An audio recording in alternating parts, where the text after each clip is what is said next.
Well, I think Pride is maybe culminated in sort of the Pride events of July, but really is every person expressing themselves in the best way they know how in terms of their gay, lesbian, or whatever nature. And it may be through volleyball, but it also may be through writing or something, you know, more sedentary or something. I was at the first Pride in Toronto when it was 350 people at Grange Park by the Art Gallery. And I was, you know, blown away by how people took that risk to go out there. As that Pride grew and grew and grew and became more commercial, I, by happenstance, happened to be in Ottawa on several occasions during their Pride and found that this Pride was exactly what I missed in Toronto's Pride in terms of it still had that real community grassroots feel to it.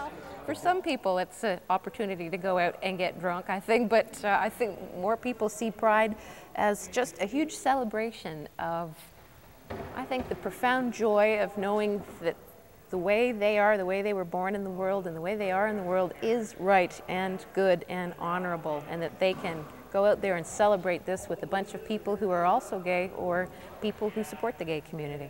For me, it's an opportunity to celebrate. For me, it also is an opportunity to stand up in the larger community and say, we are part of this community. We want you to recognize that we're here. We invite you to celebrate our lives with us. So for me, it's twofold. It's both for us to celebrate our own community, but it's also to say to our larger community, we want you to know we're here and we hope you will welcome us into the larger community. It's a big festival, a big party.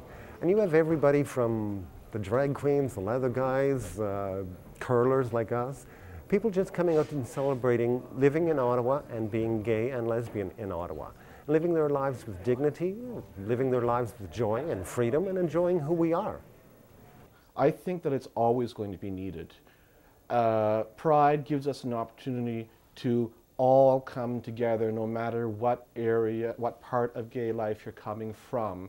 It's a reason for us to all come together and celebrate as a family.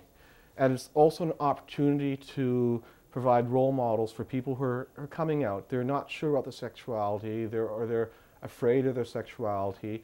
That way they can see that there's no one way to be gay, no one way to be a lesbian.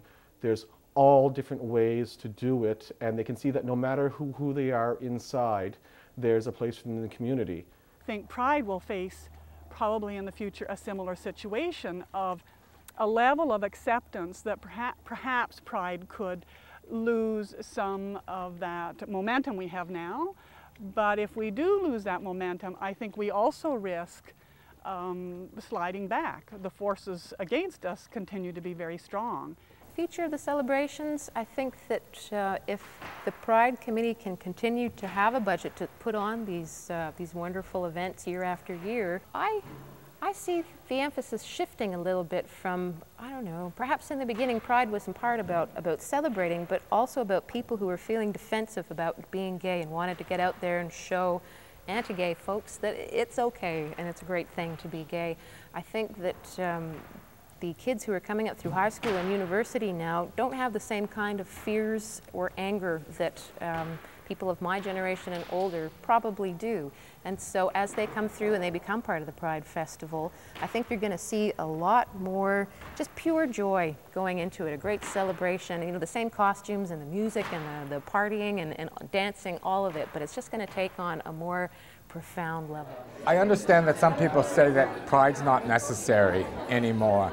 And I think it is. I think it's necessary because I think it's a vehicle that helps younger people, in particular from the suburbs or the rural areas of Eastern Ontario, to understand that, you know, you are not alone. But even if that weren't necessary, it's a festival. It's an opportunity to celebrate one's friends, one's life, one's accomplishments, etc. I mean, nobody wonders whether there's going to be an end to Italian Day festivals or Polish festivals. This is a cultural event as well. We are people who have been discriminated against. We are people who are not the majority of society. And it's very easy, I believe, to fall into a worldview of what's in it for me? What can you give to me? Why should I be a part of this?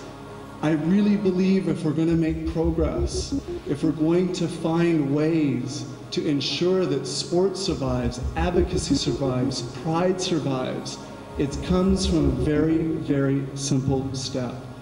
It changes the question from what can you do for me to simply what can I do to participate. This is a huge, huge challenge, but who here has had an easy path to get here?